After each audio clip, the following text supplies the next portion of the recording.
The most ambitious claim the American Republic has ever made is not that all men are created equal. It is that anyone can become an American. Other nations grant citizenship. You can naturalize in Japan, in France, in Germany. But in most of the world, the passport concedes the legal status without conferring the belonging. The nation remains, at its root, a matter of blood or soil or tongue. America was the first nation in history to attempt something different, to make the oath the root itself, the voluntary, public, sworn commitment to a constitutional order, citizenship as covenant. This is either the most extraordinary act of civic faith ever attempted by a nation-state, or a delusion so profound that it will eventually destroy the experiment. The answer depends entirely on what happens after the door opens. The Republic has done this before. It has absorbed waves of strangers so vast that each one was predicted with mathematical certainty to be the wave that would finally overwhelm the experiment. The Irish arrived starving and Catholic into a Protestant nation that regarded popery as a political disease. They were told they would never assimilate, that their loyalty to Rome made them constitutionally incapable of republican self-governance. Within 2 generations, they were running the police departments, the fire companies, and the political machines of the major cities of the Northeast and Midwest. The Italians and the Jews arrived at the turn of the century in numbers that triggered the restrictionist panic that would ultimately produce the quota laws. Congress was warned that these races, the word was used without embarrassment, lacked the Anglo-Saxon temperament for self-government. Their children and grandchildren built the suburbs, staffed the universities, and wrote the situation comedies that taught mid-century America what it meant to be middle class. Each wave was met with the same prophecy of civilizational collapse. Each wave proved the prophecy wrong, not because assimilation was painless or automatic, but because the Republic possessed something no other nation offered, a way of turning strangers into citizens. Not subjects, not residents, not guest workers tolerated for their labor and excluded from the covenant. Citizens with the full weight of the word. And the way was never the government. It was the parish, the public school, the union hall, the corner bar where a man learned English not from a textbook, but from the foreman who needed him to understand the safety instructions. The immigrant did not assimilate into an abstraction called America. He assimilated into a block, a congregation, a local economy that needed his labor and, over time, came to need his participation. The Republic did not hand him a pamphlet on democracy. It put him to work beside men who were already citizens and let the work do the teaching. Every argument about immigration in America is an argument about the door. How wide should it open? How fast should it close? Who should pass through, and on what terms, and how many per year? One side wants the door narrower, reducing a question about civic formation to a question about numbers, treating every newcomer as a threat to be managed rather than a citizen to be made.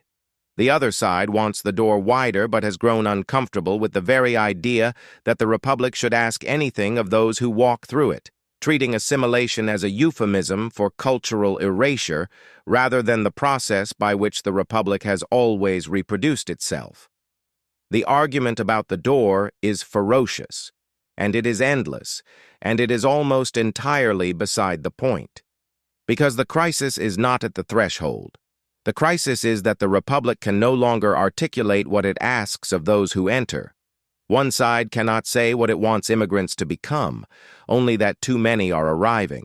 The other cannot say what the Republic demands, only that demanding anything is suspect. And so the door has consumed the entire debate, a proxy war over numbers and walls and quotas, conducted by 2 factions that have both, in different ways, abandoned the question that matters. The question is not who gets through the door. The question is whether there is anything on the other side of it worth swearing an oath to. The naturalization oath is the most extraordinary demand the Republic places on any human being. It asks the immigrant to renounce, publicly and under oath, all prior allegiance, and to swear to support and defend the Constitution of the United States against all enemies, foreign and domestic. It is the same oath that every soldier, every office holder, every citizen who steps into public service has sworn in one form or another since the founding. The immigrant makes an explicit, verbal, witnessed commitment to a set of principles that most Americans born here could not articulate if asked. The oath is the Republic's most honest moment, the moment when it says plainly what it actually requires of a citizen. And it requires everything. It requires that you subordinate the claims of blood, soil, tribe, and tongue to the claims of a constitutional order.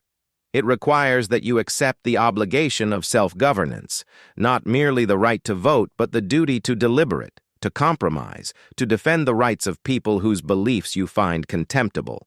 It requires that you bear the burden of a free people, which is the burden of maintaining a civilization in which disagreement is the system and certainty is the enemy.